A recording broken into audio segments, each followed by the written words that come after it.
Welcome to Hashmarks and Working Tools, where football meets the craft and hot takes come properly squared. Hosts Mike McDermott and Joel Cade torch NFL game film, then grab the Masonic working tools to talk strategy, character, and the craft itself.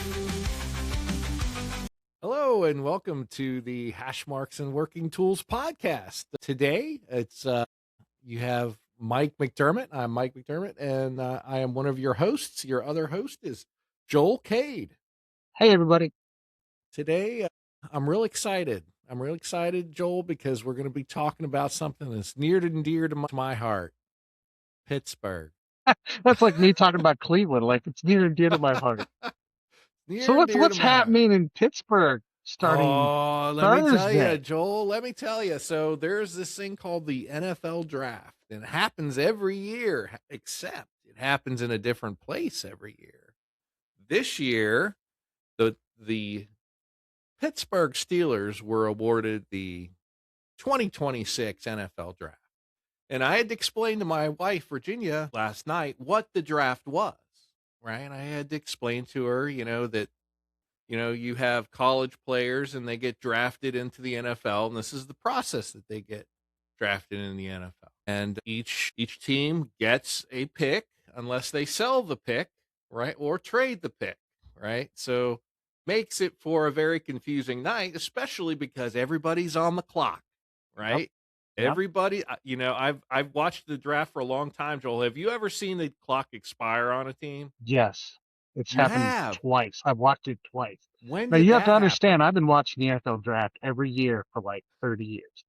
The Minnesota Vikings, and I believe it was 2 years in a row, let their clock expire, and they were passed up by the team behind them. This was like in the late 90s, I believe, maybe early 2000s. Okay. And one team, and then they let the clock expire because they couldn't decide who they wanted. And then the team behind them ran up, took the player that they wanted. And it became this big controversy because they got skipped. And the NFL said, look, you didn't get your card in on time. Correct. But their point was that their person was running the card up when the time expired, and the team after them was standing there with the card at the podium. This is when they had a stage, right? And you had to run a card up. Okay, yeah, I remember that. So their dude was running the card up when the clock expired. Okay, he wasn't fast enough, and the other team had their guy standing there. So when it hit 0, right, the other team turned in their card. Okay. There and so the Vikings their clock starts, right? Their clock when starts. One expires, right. The next clock starts. Right. Their clock has started. Time. So they picked. And the Vikings were arguing that they had made their pick. It's just their runner wasn't fast enough to get it up to the front. And the NFL ruled that, too bad. You got to account for the runner. Now, exactly. You have to account for the runner. At this point, like, we don't even have this system anymore. It's more like on the phone, everybody's on some kind of conference, and whoever's on the phone just says, we're picking this, this, and this. But there's like a process. You have to fill out a form. You have to fax it or email it or something within the time frame. But, it's been a long time since somebody's been passed up. Let's just put it that way. Yeah, I think that's the reason why they have those banks of fax machines right in the room with them, right? So that they, they make a verbal deal, and then they're like, send it over in writing, and we'll sign it, right? Yeah. So hey, I want to talk about a couple things today. Yes. Just because I know you were talking about explaining to your wife about what the NFL draft is and that kind of thing. I thought it might be good for us to just start at ground zero, although you started like at -1. I'm just assuming that if you listen to an NFL podcast that you know what the draft is, but then just kind of talk about some things. So one, I want to talk about the draft experience. So are you going to the draft in Pittsburgh? So I considered it. Okay. So because I go to Pittsburgh consistently, I have Airbnbs I can get access. I have good hotels I can access and stuff like that. I've got people with parking passes for the tailgating action and stuff. So, I mean, I have a lot of ins there, and I have some family in town, right? So I can go and do that. But when they told me there's going to be 700 to 750,000 people there, I decided it was best to stay at home. That's too bad. You should go.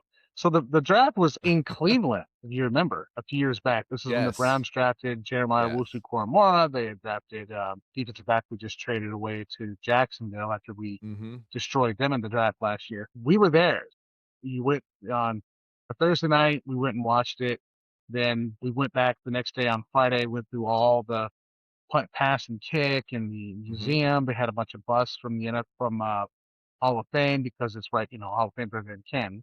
Right. So I made a whole weekend of it. I took my kids. We went to the Hall of Fame and walked around.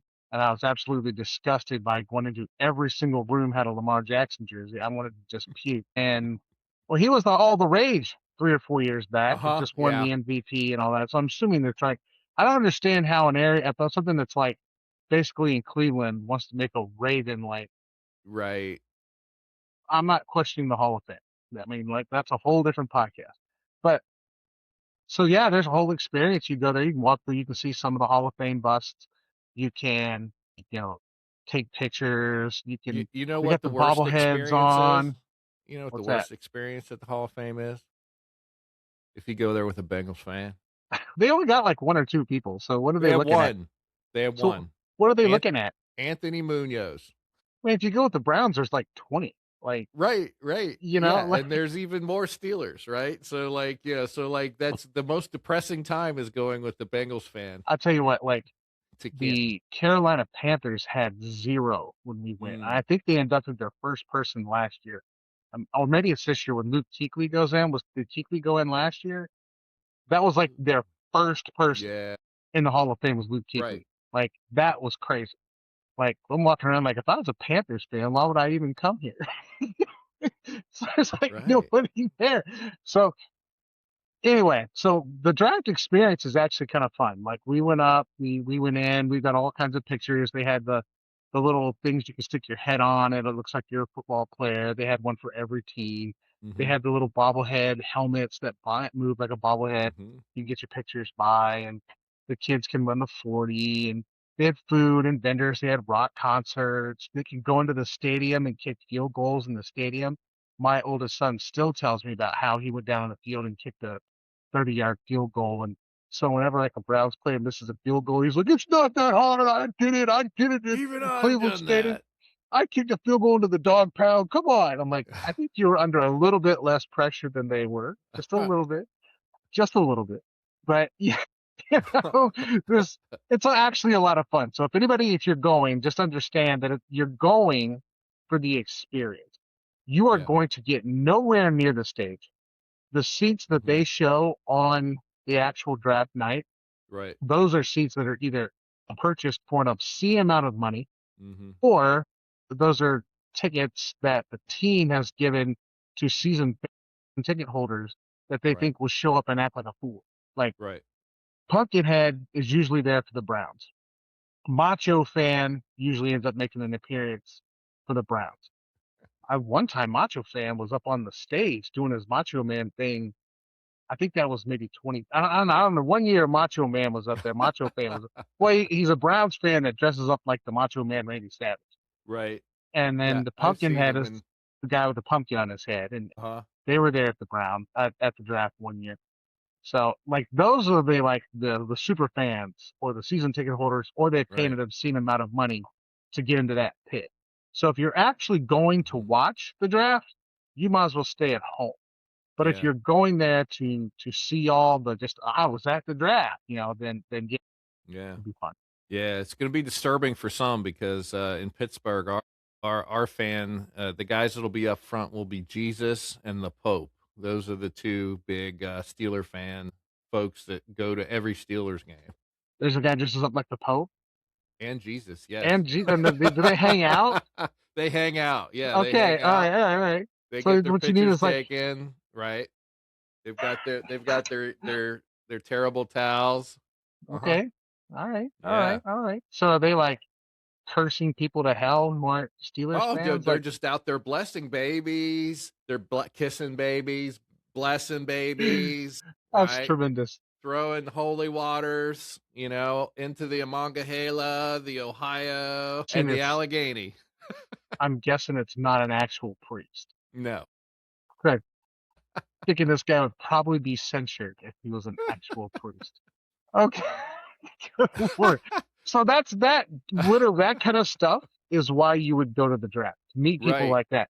I was actually going into the draft because they had to do because the Rock and Roll Hall of Fame was actually part of the Browns experience. Mm-hmm. And you could get into the draft and go to the Hall of Fame. Like that was a part of the ticket to get into the experience. I was in line and I was talking to Macho Fan. He and I were just sitting there chatting it up, and I could probably show you the picture of the selfie if you want, but like we were just sitting there chatting up, and he was chatting it up like as Randy Savage. Yeah, I'm here to watch the Browns pick this guy at number 19. Yeah, we're like, okay, all right, cool, way to stay in character. That's tremendous. That was some good stuff. So anyway, fan experience. It's a good time if you're there to just have a good time. If you're there to like, I'm gonna sit down and actually watch this draft go down. That's probably not what you're there for. But yeah, you're there for a not good time. for the draft. Yeah, you're not actually there for the draft. You're there for all the entertainment and all of that kind of stuff. So yeah, I absolutely get it. It's just knowing Pittsburgh and how like traffic flows and where everything's at and just the general condition of things down there. I'm really thinking that the on the ground experience is going to be not great. But I don't know. We'll see. Depends on where you come in from, I guess. Yeah, I mean it's really not. I mean, like I went to the one Pittsburgh game last year. It's not much different. I mean, it is, but it isn't. I'm assuming they're having the draft right there at that mall area right outside the stadium. Yeah, right where the tailgating's at and stuff, right there in gold parking one and stuff. And then there's the parking garage there, and NFL's just going that's to the throw up biggest some open tents. piece. Yeah, they cut down like 100 trees and stuff like that because they figured out, hey, nobody's gonna be able to see the stage because all these trees in the way. They Yeah, did just great. chopped them off at the base. All right. Well, let's hope. Okay. So before we talk about the draft, let's here's my next item agenda, right? Yeah. Let's talk about what the draft is. So repeat for me what you just told your wife about what the draft is. Sure. And I'm going to call that level 1, and then I'm going to talk about level 2 of what the draft is. Okay.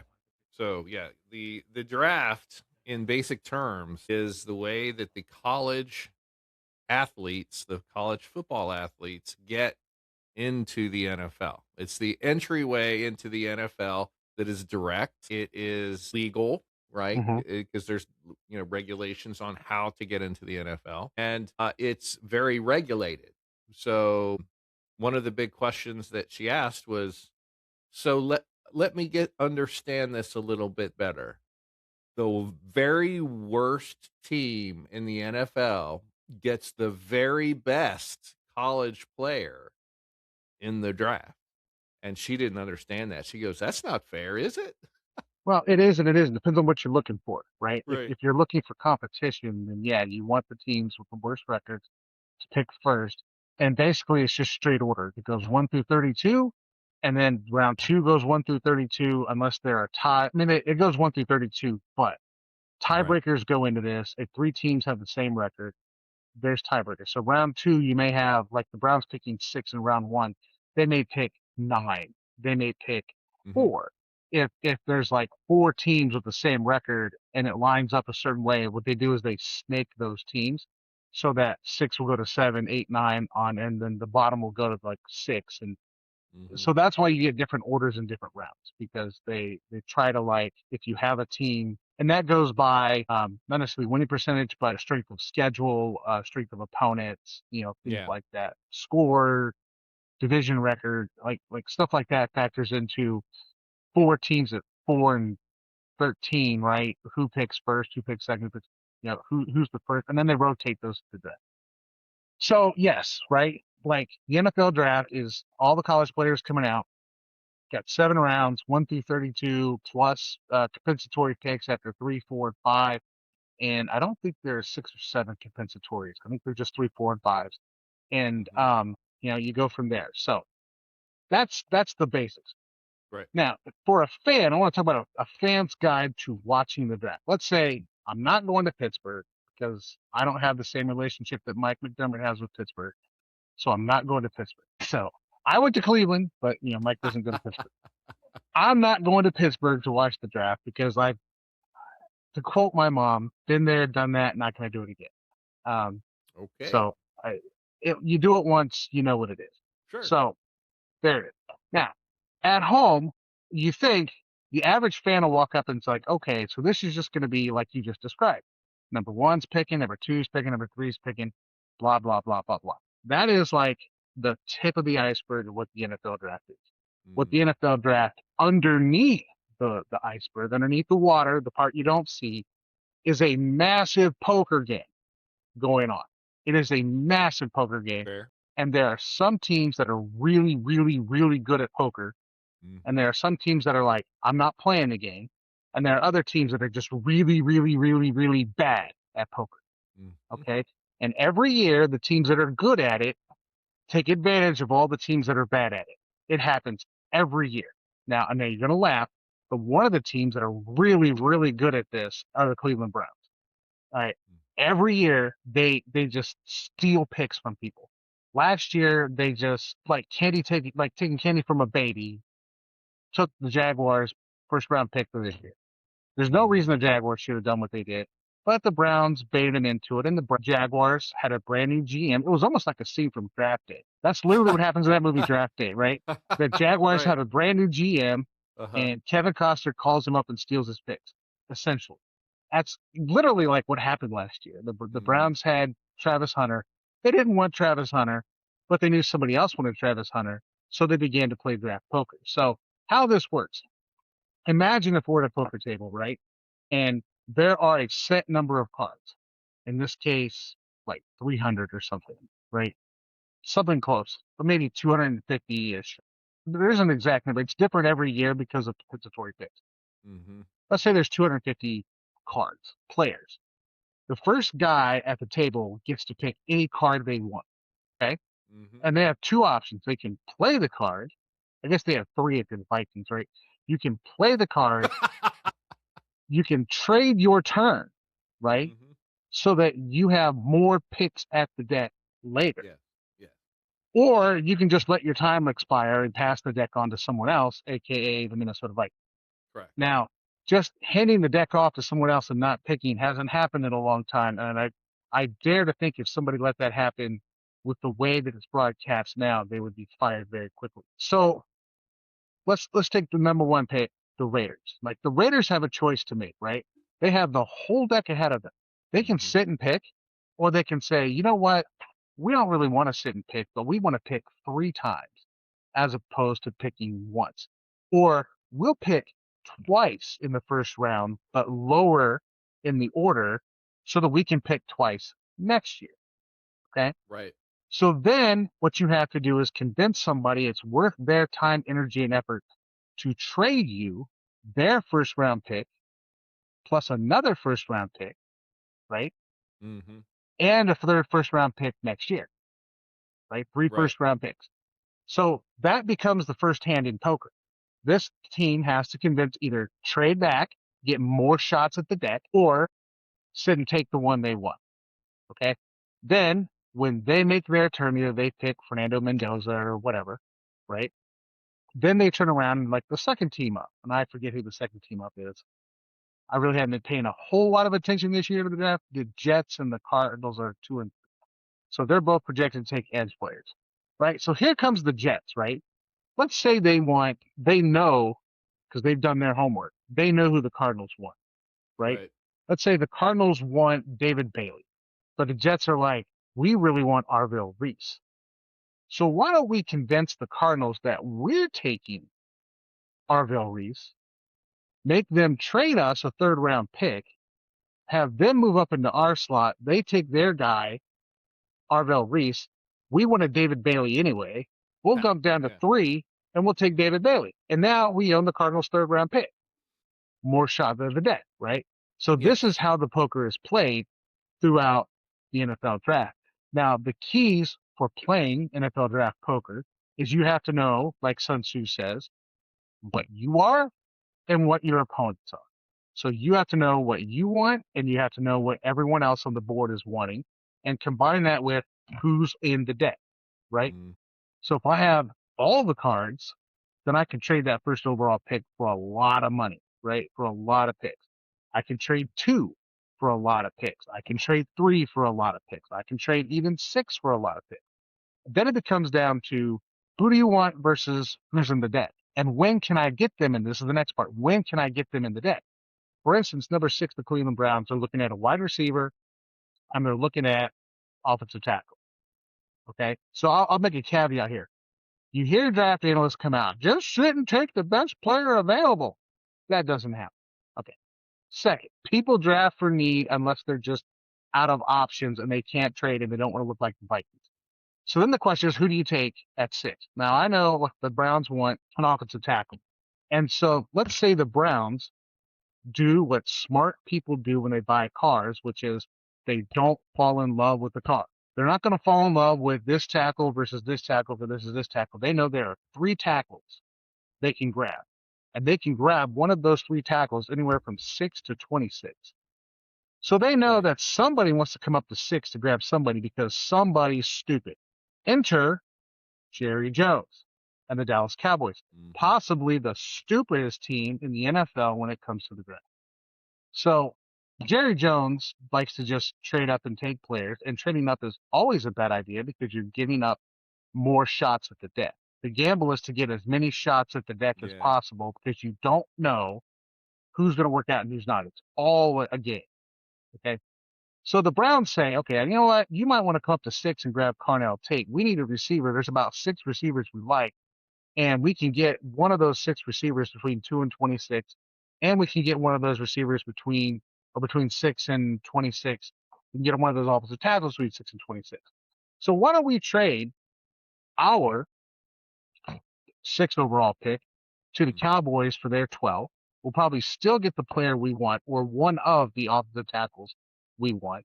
Yeah. Okay. We'll pick up the Cowboys' other 1st round pick. So we'll get their 12. We'll get their other, like their 20 or 19 or something. They got 2 of them. Pick up that one. And then we'll have 3 shots at the first 20 picks as opposed to just 2. Right. And we'll still get the player we want. And Dallas will come up and take the player they want because they fell in love with a player. Okay.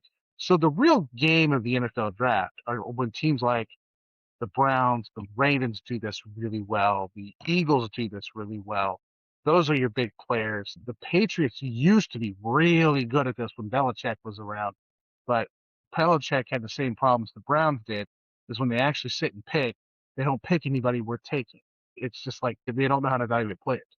So the game is when each team comes up, can they sell their pick for more picks? Can they turn around and pick and take who they want? What is going to happen on pick 2? So you have to know everybody else around you, what their needs are, what you have in your hands, and if somebody's stupid enough to trade up and come get them, and thereby sacrifice a 3rd, a 2nd, a 4th, another shot at the deck, or multiple shots at the deck, or are you willing to trade a 6 to have a shot at 4 at a 4th round to get more shots at the better players? So that's the game. Make sense? Yes, but I see there's 2 pieces to this game, right? Mm-hmm. Like the first piece of the game is that negotiating front piece where you're trying to figure out who your opponent is, right? The GM for all of the other 31 teams, right?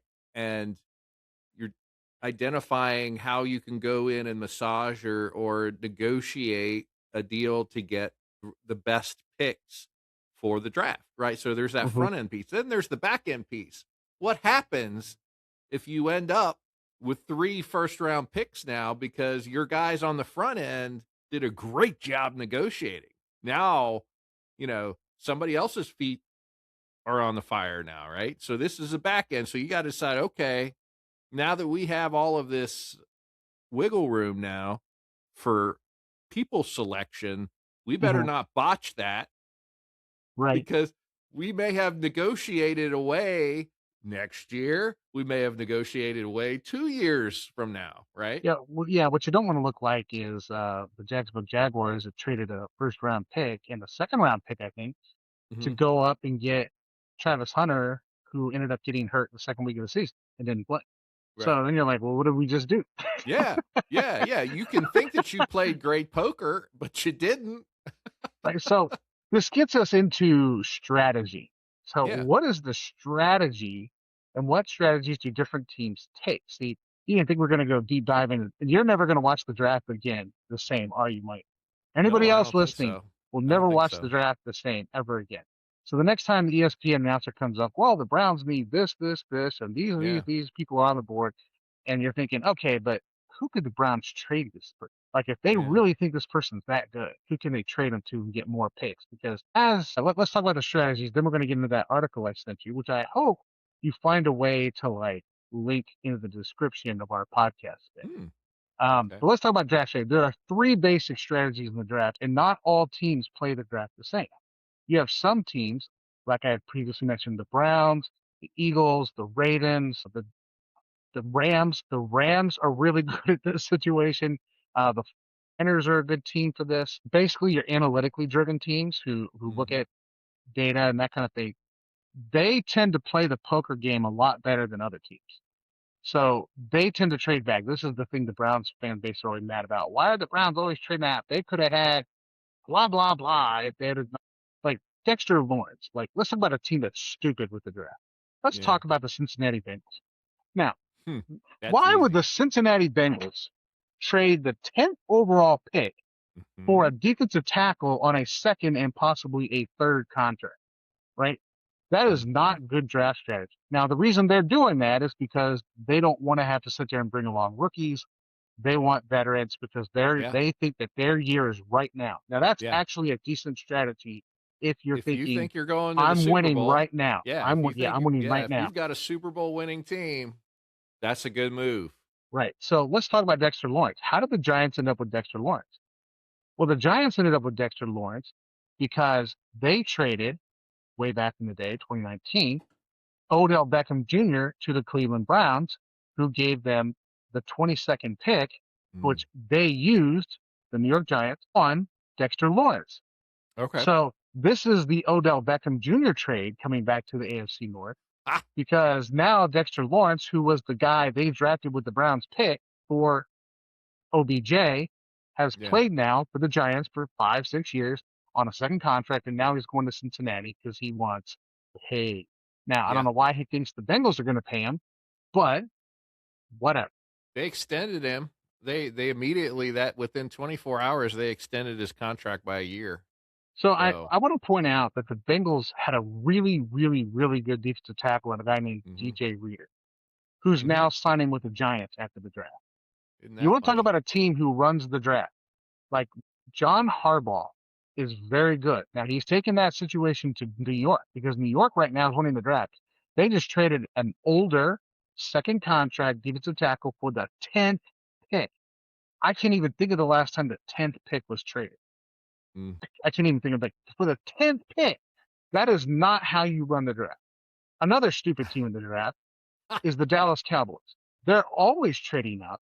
The strategy of the draft for the Cowboys is simply to be, we're going to fall in love with a player, and then we're going to trade all of our picks to get this one player.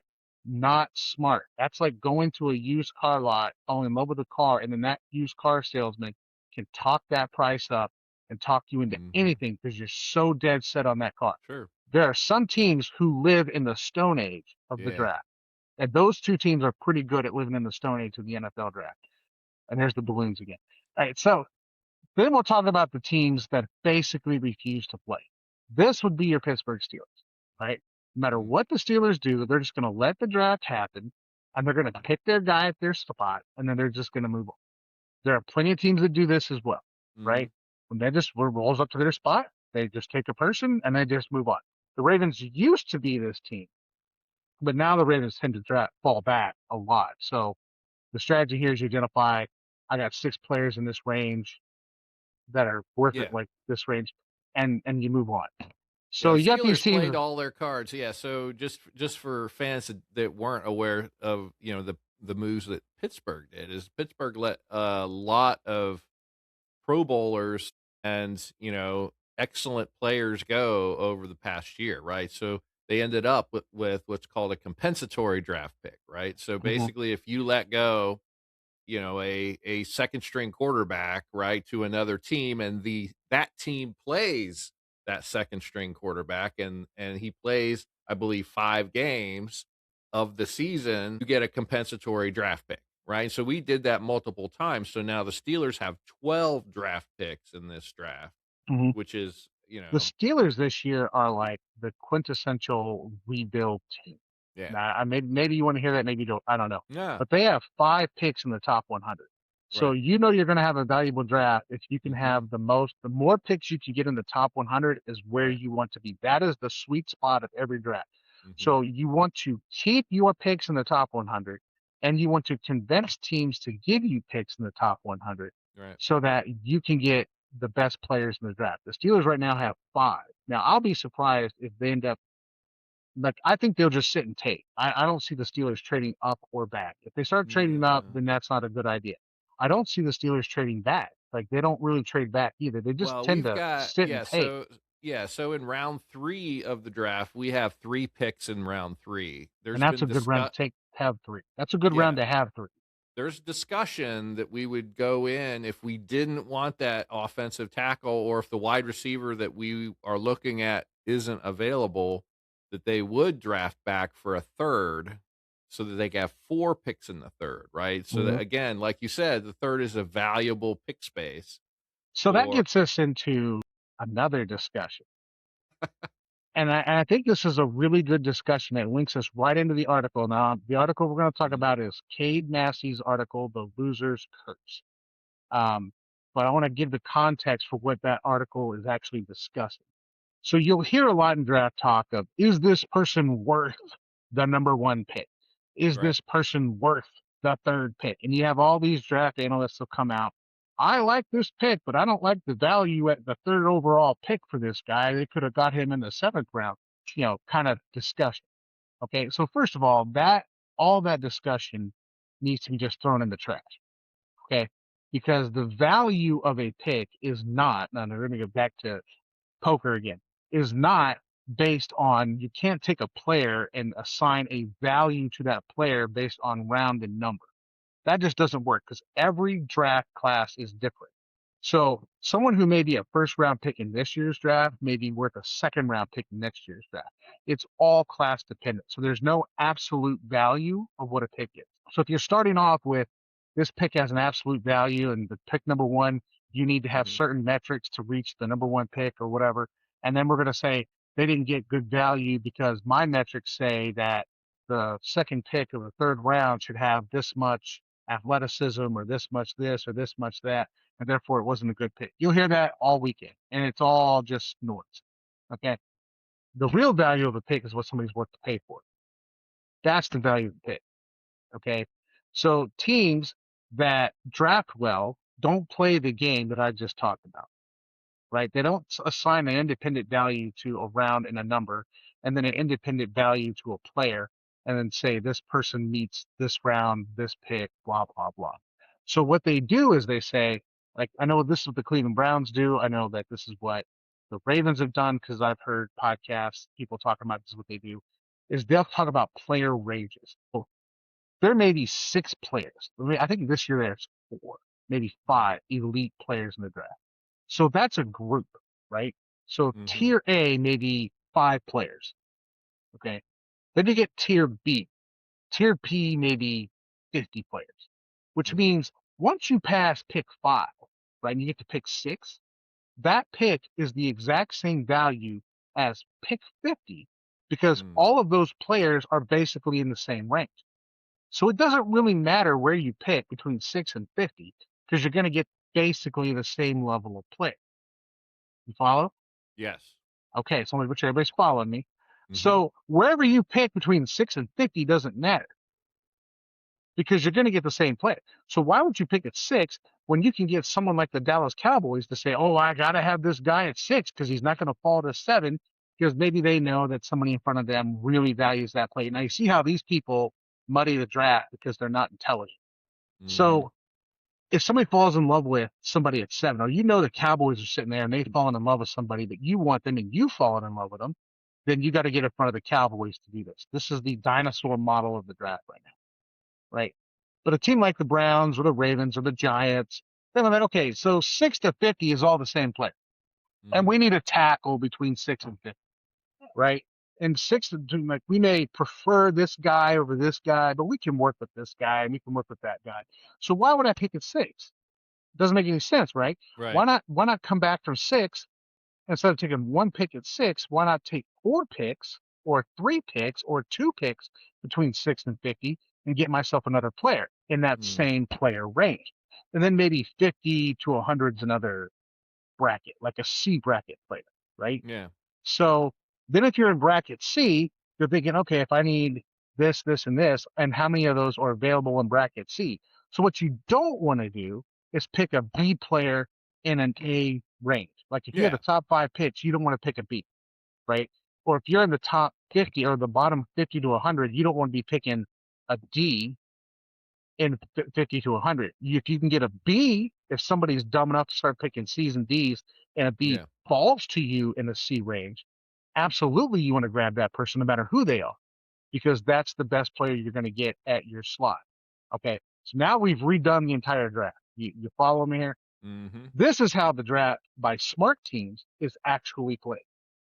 Then you have teams like the Bengals do this a lot, and the Steelers do this a lot. Not the Steelers, but the Cowboys do this a lot, where they play in the dinosaur mode of the draft, where they fall in love with a player, and this player is going to fit our system, and blah blah blah, and do they want to trade up picks? Well, the teams like the Browns are like, you're going to give me 4 shots at port B as opposed to 1, then I'll take the 4. Or you're going to give me 2 shots at B and an extra shot at C, I'll take those. Like instead of just the 1 at 6. So that's another way of playing the draft, which leads us to an article by Cade Massey called The Loser's Curse. Now I'm going to briefly summarize the article, and then Mike, you can tell me all you want to talk about it, and this is the fascinating discussion because some teams truly believe in this, and other teams think this is just garbage. Now, here's what the Loser's Curse is. The Loser's Curse basically says, like I just said, there are maybe 6 premium players in a draft. If you are picking first, you are probably getting the first pick at a player that could be picked from 1 to 6. Okay, this last year's draft had 6, from 1 to 6, right? Why would you pick 1 when you can pick 6, except that you don't have the option of which elite player you get? You're just getting an elite player, okay? Mm-hmm. So if you can take 1 and trade that back to 6, you can still get an elite player. And here's the key. For Massey, that means 1, you can get more picks, which gives you more shots at it. And 2, economically, you are paying less for number 6 than you are number 1. And the curse for the teams that lose is that they're consistently picking in the top 5. And that every year they're bringing in expensive draft picks that they pay more for, but may have the same talent level as number 20 or number 15 or number 12. So why would you sit and do that? Because if you're paying out the wazoo for number 1 and you do that 2 or 3 years in a row, your cap space is being eaten up with salary that you could pay less for if you just picked them at 6 as opposed to picking them at 1. So the loser teams are paying a premium price on these number 1 picks because they lose football games. So that's the curse. You're always paying premium rates for players that basically are just as good as somebody you get at 20. Right. So basically you've got the winner is likely the team that overvalues that pick the most. Meaning what? Explain that to me. So say, if you have 6 teams, right, and they all want to have Mendoza, right? Okay. They all want to have Mendoza, right? Mm-hmm. The winner in that situation, in that negotiation, is the person that overvalues that player the most. The winner meaning the person who gets the first pick? The player, right? Exactly. Okay. Because he is willing to trade away, right? He's willing to have the cost, implicit in the deal. He overvalues that player more than the other 4 GMs. Right. So I would call that the loser in this scenario. Mm-hmm. The winner in this scenario is the team sitting at 1 that auctions that pick off for multiple picks, because they get multiple shots at the deck and will pay less for those players than if they sat and took number 1. Right. But So, in theory, that's the winner. The curse of the winner is you're the one that honestly overvalued that pick, right? And you look at, gosh, so what are you thinking about? Let me say this to be yeah, clear. When Massey talks about the loser's curse, he's talking about mm-hmm. teams that lose football games and are always picking 1, 2, 3, and 4. Okay, Their curse mm-hmm. is that they're picking players and paying a premium for those players as a cap hit that they could reasonably get cheaper if they were just to be picking in the teams. Mm-hmm. Same level player, cheaper cap hit. Right, Instead, they're picking fourth, so they're overpaying for this player so mm-hmm. that they can have them because they've lost football games on the field. Sure, Okay, that's the loser's curse. The team that loses on the field are the ones who mm-hmm. are losing in the draft because they're overpaying. So the Right. stupidest thing a team could do, now let's talk about the Raiders for a second. The stupidest thing a team could do Here we is go. to tank, okay, Mm-hmm. to get the number 1 pick, unless the only way that makes sense is if you know for 100% sure that you're drafting Peyton Manning number 1. That's Yeah, it. That's the only reason. And the only reason you would trade up is to get a quarterback. That is the great exception to everything. I think the talk on the town is that that's what the Raiders did, They right? tanked to get number 1. Yeah. I wouldn't be surprised. The NFL has a tanking problem. Now, I will admit that the Browns were the one who started tanking, went 1-31 over a 2-year period to get Mm-hmm. first overall picks. Then they realized that Cade Massey is right and this is stupid. We shouldn't do this. But in the Mm-hmm. meantime, we ended up getting Baker Mayfield and Myles Garrett. And, if we'd have kept Baker Mayfield, we probably would have had what we needed. Myles Garrett just broke the single season sack record. So I think we did okay with Myles Garrett. But, that experiment in Cleveland is over. Cleveland Browns don't tank because it's stupid to tank. It's stupid to take. And the only reason you should pick at number 1 is if you're picking a quarterback and you believe that quarterback isn't just any quarterback. It's the quarterback. Mm-hmm. Case in point, the Cleveland Browns had the 2nd overall pick in the same draft that Jared Goff and Carson Wentz came out. Mm-hmm. Okay. The Browns did their homework and said, Carson Wentz is not somebody we're going to pick it to. He's not an elite quarterback. We don't want him. We're going to trade out of it. So this was before the Eagles had embraced analytics and the Browns had just embraced analytics. So the Eagles traded a bunch of picks to get Carson Wentz. And the Browns fans just laughed. Like, we knew what was going on. Carson Mm-hmm. Wentz is not going to be a quarterback that's going to do anything significant in the NFL. And for the most part, he hasn't. I think he's a backup somewhere right now, right? He's not a franchise quarterback. But during that draft, everyone sat and just roasted the Browns, who needed a quarterback for getting out of the Carson Wentz situation. They got 4 picks for that pick. And they turned around and picked David Njoku, who was a Pro Bowler.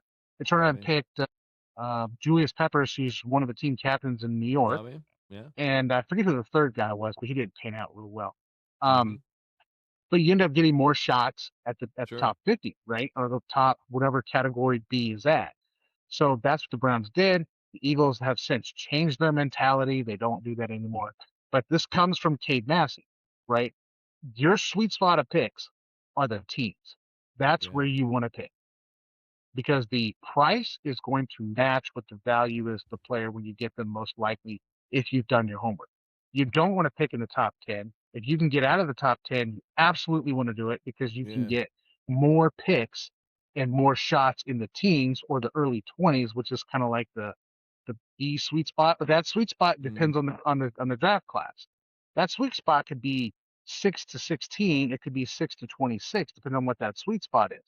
So the more spots you can get in the sweet spot of the draft, which is, again, class dependent, the better off you're going to be. So you will see the Browns won't just trade back. They're trading back to a certain target range.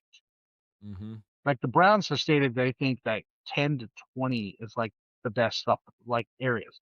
So they're at 24. They might, if they think they're the guy they really want or they really think is going to be an elite player in that B range, they might come up from C to B. Like last year, the Browns traded, like last year is another case in point of this. There were 6 players in that draft last year that were elite. The Browns wanted a defensive tackle, but we're okay with an offensive line. But they had to stay in the top 6. They needed a team in the top 6 to move up to 2, which they got Jacksonville to do, which was like 5 or 6 itself. And they got the player they wanted in Mason Graham, right? So if you're in 10 to 20 or whatever the range is, 6 to 20, but you're at 24 and you're thinking, okay, I could really good use, I prefer this tackle over this tackle. If the price is right, I'll move up from 24 to 19, or whoever picks it 18, 17, 19 to get the guy that I want, but it won't be steep. They're not going to send you next year's first round pick. They'll send you a 4, a 5, or 2 4s, something in the D range to get from C to B. So it's got to be like I'm maximizing my value in the B range. Right. Yeah, because there's a time cost of money, right, to the whole. Say I'll give you my this third round pick for this year. If next year you give me a second round pick, right? Because that value, because now that team basically went 12 months without a player that they could have had that could have improved their program, and they didn't. So, right, they get a premium on that pick selection. So the rule of thumb on the draft is that next year's picks are always worth 1 round less than the one you're actually getting it for. So let's say you get next year's 2. That's the equivalent of this year's 3. Right. Which brings us back to a different discussion as a total aside. The Browns' proposal to trade 5 years of draft picks. Let's go back to that. Let's go back to that for a second. Let's say you're preparing for the NFL draft. And you've done your work on next year's class, because almost everybody has a good idea of what's in this draft and what's in next draft. And let's say there's 6 players in this draft, but you know that there are 12 elite players in next year's draft. So teams and good teams do this. They start trading their picks out of this year's draft. You get to round 3 or something. Usually you take the first 3 picks. You get to round 4. Teams will start trading their 4s for next year's 3s. To move up. Then they'll just get out of the draft. I've seen the Browns do this 3 or 4 times. They will trade their 5s, their 6s, their 7s just to get out of the draft, to get into next year's draft. So they're going to trade their 4 for a next year 3, their 5 for a next year 4, just to get into the next year's draft. Right.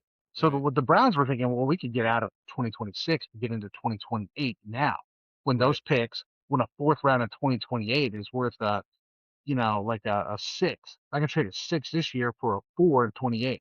I could trade a 6 this year for a 3 in 29. You could load up on 29, or you could load up on 30 with lower round picks, which is what the Browns were thinking, which is what I would do. I would start trading all my 5s and 6s for picks in 3 years' time. Then you're loading up on 3s and 2s from teams like the Cowboys, who have no idea what they're doing and are willing to trade you that stuff because they're so interested in what's happening right now. Oh my gosh, I can get this player right now. I'll get you a 3 next year. What do I care? I'll be dead by then, kind of thing. You can take advantage of teams like that. So anyway, there's the draft pick. I'm going to let it end there, because we've been talking for almost an hour just on draft theory, which we could do for a lot longer, but this is what you need to pay attention to in the draft. Who the premium players are, right? Who's being traded up for and who's being trading back. Watch who the teams are that potentially trade up and who they're trading up for. Watch the players teams who want to trade back, and why they're trading back and who they need. Like the Browns, if the Browns pay at 6, I'll be shocked. I will literally be shocked.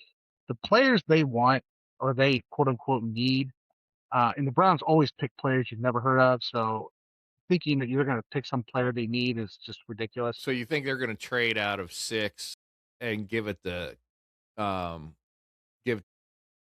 be shocked if they pick at 6. Okay. Shocked if they pick at 6. Now, the reason I think they wouldn't pick at 6 is if nobody will trade up to 6, because everybody wants to get into 27. That would be my only guess, is everybody wants in on 27. Particularly quarterback needy teams want in on 27 because that class coming in. So I would be shocked if they didn't. But it would just be because this draft is so weak that nobody wants who's ever at 6. Well, I mean, you may have a buyer in the Steelers, right? I mean, like I told you yesterday about Carnell Tate, right? They were slating him initially, in the 20s and stuff like that after the season ended. And, he has slowly risen to the ranks now that they're thinking he's going to be picked 7th, right? Okay, so if the Steelers want to come up to 6, give us this year, next year, Mm-hmm. 1, and I'd do that. I'd Yeah. do that in a heartbeat. Take Mm-hmm. Carnell Tate. Have fun with that. We'll take Jordan Tyson or somebody else later on in the draft. Won't mean Right. much. Won't mean much to me. It's just a matter when you get the players and you got to coach them up. Sure. But if you love Carnell Tate, 6 is open. Yeah. Let's do this. That's where Yep. I'm at. I know fans get frustrated with it, but that's how you play the poker game. Yeah. The other side of the poker game is that you have to identify players correctly, which the Browns have not done a good job of. Although last year they did. They did a real good job identifying players. But you have to be able to identify the players. And part of the success of the player is coming into the organization and the organization finding a way to use you. And the Browns Right. have typically failed at that level, which is the coaching level, the organizational level, where people do what they can do best because the coaches understand that they need to change their systems to match what players do. Mm-hmm. That's how this all works together. And they've had Kevin Stefanski, my system is my system is my system. And so you get people in there and he tries to make them be a square when they're really a circle. And Right. Right. that's where the Browns have typically fallen apart. Now, do you think that they've actually tanked on purpose, or do they just tank because of just poor performance and coaching and So stuff I like would that? say in the years they went 1 and that was on purpose. 1 and that year. Yeah, Hugh Jackson's an idiot. I think it's a combination of they got rid of their entire middle class. Okay, the middle class of a Mm-hmm. roster is what makes or breaks you. They got rid of their entire middle class, Mm-hmm. and then you had the worst coach in NFL history coaching your team. Now when I say that, you think I'm exaggerating. When I was writing for Dog Pound Daily, I actually wrote an article about how Hugh Jackson is the worst coach in modern NFL. The only worst coach was back in the 19 teens and 20s when World War One and World War One era, where the NFL actually combined a lot of teams, the Steelers being one of them that combined with other teams. Right. And all the players were off of the war, and somebody had to coach the team, and Yeah. they knew they were going to be crap, and so they just coached them, and they end up losing a whole bunch of games. Nothing against the Steelers, but like the Steelers were like The the Steagles. We were the the Steagles. the Philadelphia Eagles, right? And so the Steelers were like the model of ineptitude for like the early years of the NFL. It wasn't until the 1970s. I think it took them like 46 years Yeah. before they won a division. I think it was like 30 some years of straight losing records. And then the 70s came around, and I think you guys figured it out. And now you've become a model winning team for the last 50 years. Mm-hmm. But for the first like 60 years of your existence, it was really bad. So when teams people make fun of the Browns, I'm like, look, we're nowhere near where the Steelers were when they started. So just don't give me crap. We still got another 20 years before we catch up to them. So anyway, so I would think for fun, let's just kind of run through Mel Kiper. Oh yeah. Mel Kiper has a mock draft, and Mel Kiper does a pretty good job of he's like the epitome of the old school, like this is the value versus this is where we're at. The other one to have gone over would be Peter Schrager's mock draft, because he tries to call GMs and starts asking them who they think are going to get picked, and who do you think this team's going to pick, and who do you think this team's going to pick, and then he puts his mock draft together based on that.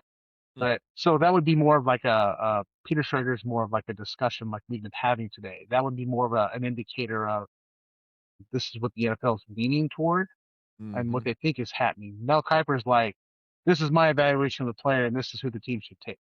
So, but we're going to look at Mel Kiper for a second. So we'll just alternate, and if you want to give some thoughts on these things, that's fine. Sure. I just kind of run down to where primarily who the Browns are taking, who the Steelers are taking. Sure. We know who the Bengals are taking, which is nobody. And the Ravens are probably going to have to take an offensive lineman because they just let their center leave, and I don't know who the heck they're having play center, and I don't even know what they're doing on defense. So the Ravens are just kind of up there. Mm-hmm. So round 1, pick 1. Mel Kiper's got the Raiders taking Fernando Mendoza. Do you have any thoughts? You don't have to, but I have no thoughts. No, I mean, that's a solid pick for them. That's really what they need. what they needed. Whether or not they tank this past season, that's kind of up. I'm not going to know that, but like it's clear that they had a need. When you're pulling third and fourth round quarterbacks in and starting them on Sundays and stuff like the Raiders were this year. You've reached Browns level at that point. Yeah, you So really have. I honestly don't like this pick for the Raiders. I don't think Mendoza's good long to like his deep ball is that accurate. So he kind of reminds me of like check down Charlie. He's gonna most of his passes have been within 10 yards of the line of Okay. scrimmage. And No, his fair enough. accuracy is then within 10 yards of the line of scrimmage, and his mid and long term accuracy are not the greatest. Yeah. Now somebody's never going to tell me that that's not true, and they've done charts and all this crap. But that's my take on watching him. I don't like this pick for them. I think they should talk to a team that needs a quarterback and try to sell out of this.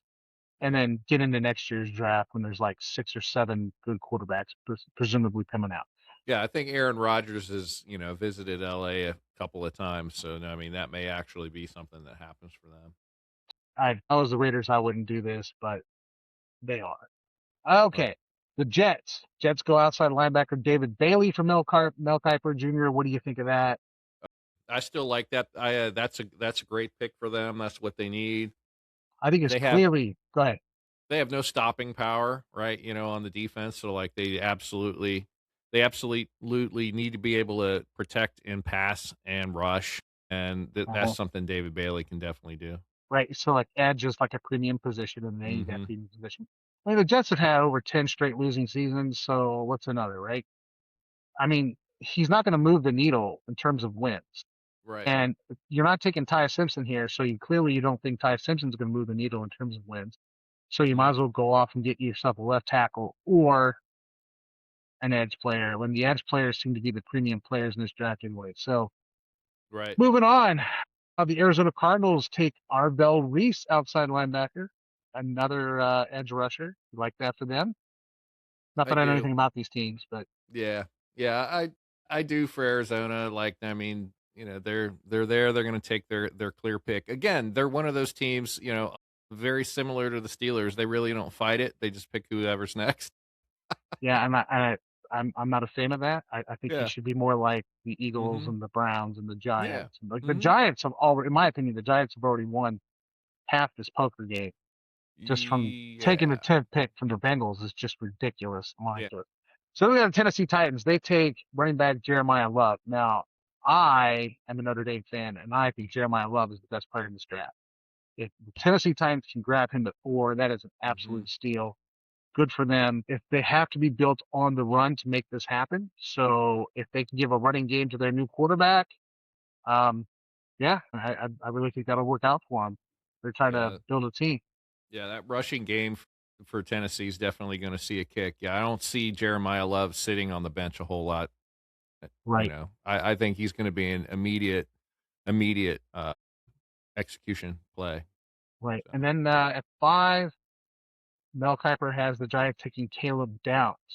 Now, I agree with this pick. Caleb Downs is probably the last of the top 5 elite players in this draft. Okay. And I can see John Harbaugh saying, we need a safety. We need a guy back there that can like keep the house in order, and Caleb Downs is elite, and I see them doing that. Yep. Yeah. Well, the Giants are absolutely weak sauce at safety last year. I mean, there was nothing that got past within 50. If you passed 15 or more better yards last year, the Giants were in. There's no way that they could cover you, right? So I could see that happening. So if Jeremiah Love or Caleb Downs, one of those two falls to 6, I can see the Browns pick because I think 5 is where the elite jumps off. So the Browns are at 6, which you lose a game instead of winning a game, and you're getting an elite player. But now you're in this 6th range, and some people will say that Sonny Styles from Ohio State is an elite player. I'm not one of them. But Mel Kiper has the projected trade between the Cowboys and the Browns. Mel Kiper clearly knows who the players are and aren't in this situation. I could absolutely see this happening. And then I can see the Cowboys club saying we want Sonny Styles, the Browns saying, all right, take him. We'll take your pick. we'll take your other pick, and we'll take and I think this one has a trade up from the second into the first. So the Browns would end up having 3 ones. Probably what they think you're in that sweet spot. That's what Mel Kiper's got going on. Holy moly. So then at 7, you got Carnell Tate, which I think is really high for Carnell Tate. But, you know, like if it's all at this point, if we're in B range, then okay. And you think he's at the upper end of the B range, then, you know, what can you do? Yeah. Carnell Tate's really high up there for the type of receiver he is. I think he's really high for the type of receiver, but I like him because he's a Steelers type of receiver, right? So he is not he's not your hitch and go guy. He's your guy that goes up for contested passes, right? He's the corner of the end zone guy with the 2 toes in, right? I mean that's a Steelers wide receiver, and you know, so I value him a lot high. I value him at 7, right? I value him at 7, but he shouldn't be for a lot of teams. I could see the Browns taking him at 6 because the Browns need that guy, but the Browns also need an offensive lineman. So you can get all these receivers in the world if your quarterback's on his back, and it's not going to matter. If you're really looking at it through the Browns, you have to have an offensive tackle. Those tackles are all teens, late to early 20s, and there's like 3 of them. Sure. So you can easily jump back from 6 and still get the same guy you wanted at 12. 6, 7. But like I think there's going to be the temptation to take Tate at 6. Yeah. And then just let an offensive tackle fall to you at 20, whatever. Yeah, he's a quality guy. So 8, you got Reuben Bain Jr. out of Miami, Kansas City. I watched a lot. I don't think I watched a lot of that guy. So. I'm just gonna skip over a bunch of these people because I don't know why. I mean, I could see him fitting in New Orleans, but New Orleans has got bigger problems than Edge. Tyson's the next up for Jordan Tyson for Kansas City. I can see Kansas City needing some wide receivers. They tend to get a good wide receiver and trade them. Jordan Tyson also seems to fit their mold of like somebody who's good. I'm not going to say that. All right. So the Giants at 10 from Cincinnati take Francis Mauigoa, who I think the Browns would like to have. So, yeah, I mean, there again, you can't throw the football if your quarterback's on his back. I like that. That's the first tackle coming off the board at 10, right? So why would the Browns sit and pick 6 when the first tackle doesn't come off until 10? Right? So just come back past 10. So the Dolphins take a corner and Mansell Delane. Then the Browns through the the Cowboys pick. Yeah. Now are taking Caden Proctor, who's been linked to Cleveland, which I tend to think for all that noise, I think they're trying to sell off Caden Proctor. I think they're trying to get someone either come from 6, take Caden Proctor or something. What? So tell me what's going on. I don't like Alabama offensive linemen. I don't. Okay. I think they're overrated. I don't think they play that well. Name me the last good Alabama offensive lineman in the NFL. I can't think of it. Now, somebody will say that there is, and they'll be right, but I can't think of them. And I tend to watch the offensive line market. I'm not sold on Cam Proctor primarily because he reminds me of Jedrick Wills.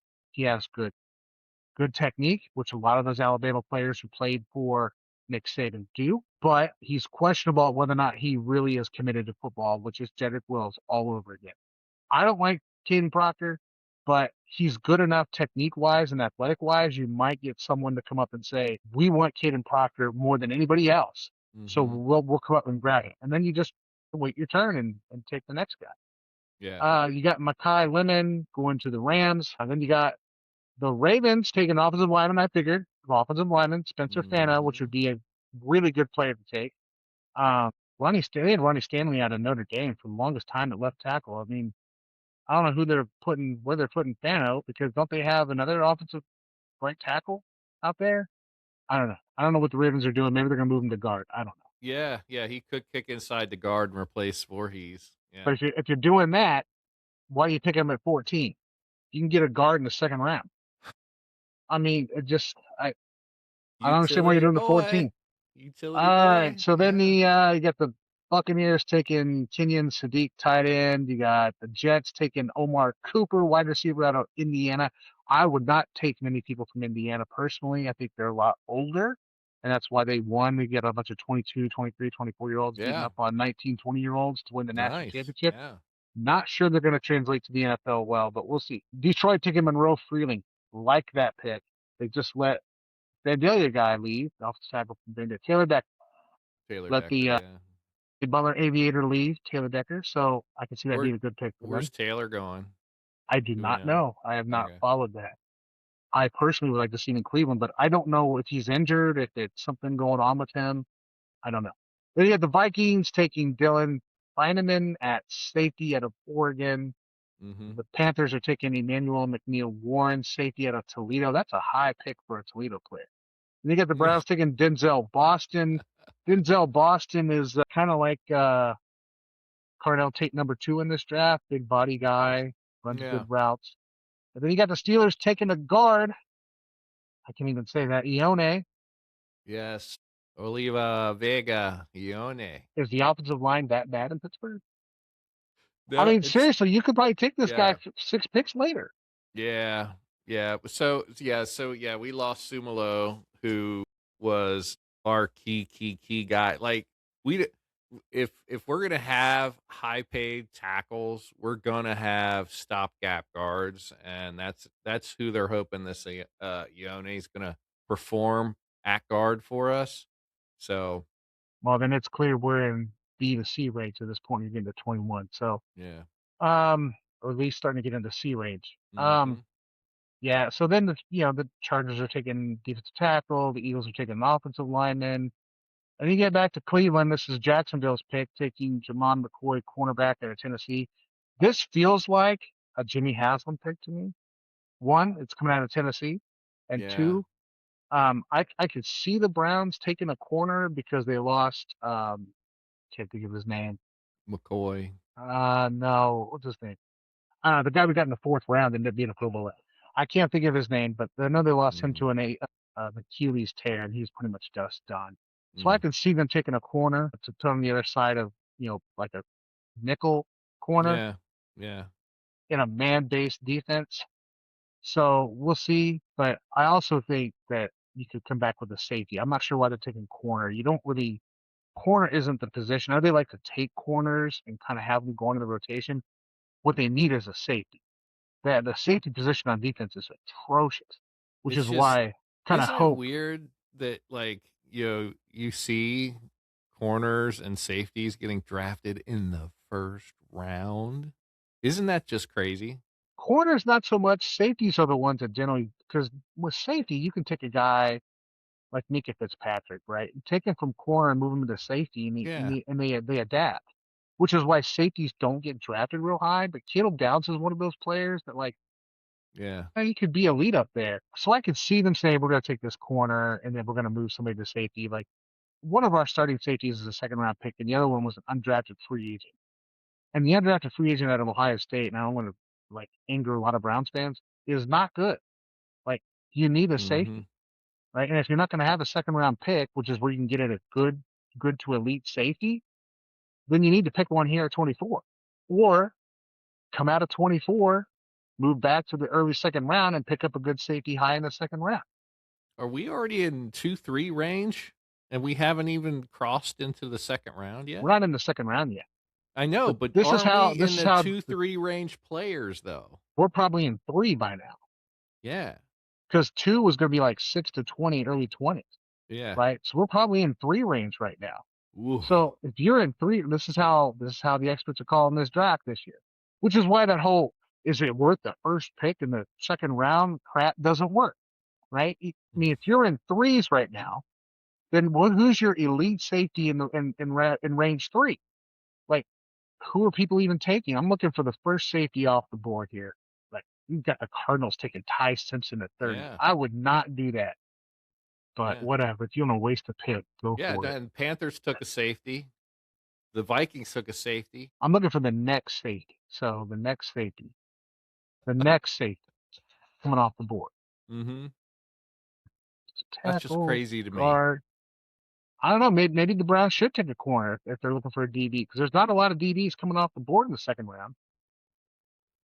You run, when I run, I was, I've ran NFL drafts before, right? Prior to the NFL season, you have the electronic drafts and stuff like that. I try to do the in person drafts and stuff. Those are real fun. But yeah, no, I mean the first players that are off the board, right? It's usually 100% wide receiver, running backs, right? Wide receiver, running backs, quarterbacks don't go until the second or third I'm talking round. about fantasy drafts. Fantasy draft. Okay, because fantasy football is right? a different beast than actual football. It is because you have a different quality of player and stuff in round one. What we're seeing here is we've got. I mean, who's the first kicker in this draft? I mean, he may be in round two. I think the days of the Raiders taking a punter in the first round are over. No, it was a kicker. It wasn't a punter. It was a kicker. Kicker, yeah. Come on. Anyway, I just kind of wanted to go over that, I guess, with the no Kuiper situation.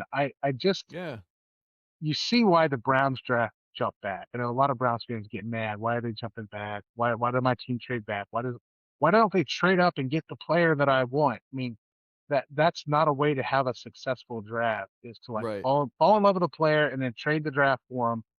Is not a way to run the draft. This is why I get so mad when I think about the 1999 Bengals draft, when Mike Ditka was going to trade their entire draft and half of the next draft to get Ricky Williams. Just let him have Ricky Williams.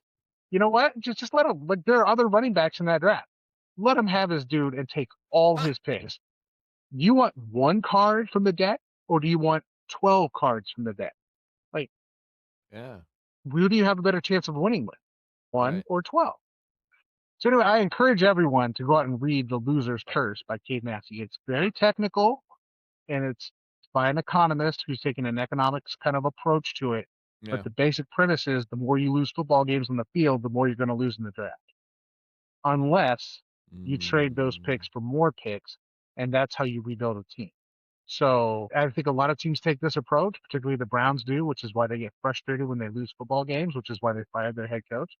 And the only player you should come up for is a player that moves the needle in terms of wins, and that would be your quarterback.